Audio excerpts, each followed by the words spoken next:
감독님, 일단 제목에 대해서부터 여쭤볼 수밖에 없을 것 같아요. 계시록. 듣기만 해도 굉장히 인상적인 제목인데 이 제목에 대한 설명과 어떤 작품인지 소개 좀 부탁드릴게요.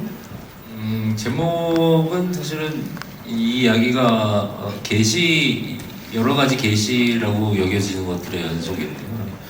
그 연속된 것들의 계시의 연속이라고 하는 측면에서 좀 은유적으로 보여줄 수 있는 제목이라고 생각해서 계시록이라는 제목을 택했고요. 네. 그리고 계시록은 이제 어떻게 보면 자기가 보고 싶어하는 거와 믿고 싶어하는 거와 믿는 인물들이 겪는 어떤 파멸과 구원에 대한 이야기라고 생각하고 있습니다. 그래서 그 전에 제가 했던 영화들과 달리 좀 판타지적인 요소를 최대한 배제를 하고 어떻게 보면 굉장히 사실적인 톤과 연기로 어떻게 보면 좀 더 내밀한 심리 스릴러 형태의 이야기를 만들어내려고 노력했습니다. 네. 이 자리에 함께하고 계시는 기자님들도 아시겠지만 사실 우리 그 연상호 감독님 같은 경우는 그동안에 인간의 신념에 대한 굉장히 날카로운 화두를 던지는 작품들을 많이 선보여 오셨는데 계시록은 넷플릭스 시리즈 지옥에 이어서 최규석 작가님과 이번에 또 협업을 하셨어요. 동명의 만화를 원작으로 하고 있는 걸로 알고 있는데 원작과 이번 영화 계시록은 좀 어떤 차이점이 있는지도 말씀 부탁드릴게요.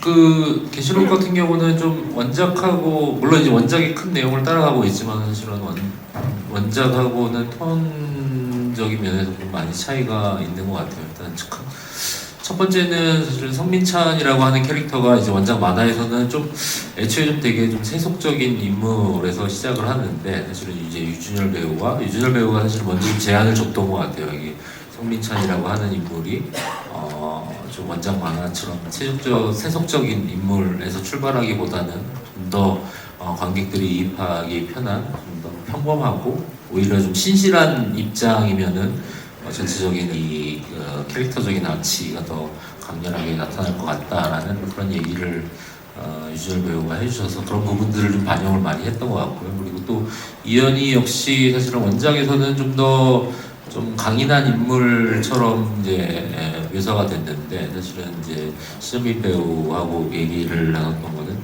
저는 좀 이현이라고 하는 인물이 죄의식이라고 하는 것에 이렇게 짓눌려서 언제 바스라질지 모르는 것 같은 어떤 불안감 같은 것들이 좀 영화 내내 좀 지배하고 있었으면 좋겠다라는 생각을 했어요. 이제 이현이가 사실은 좀 더 그렇게 뭐라고 해야 될까요? 좀 더 예민하고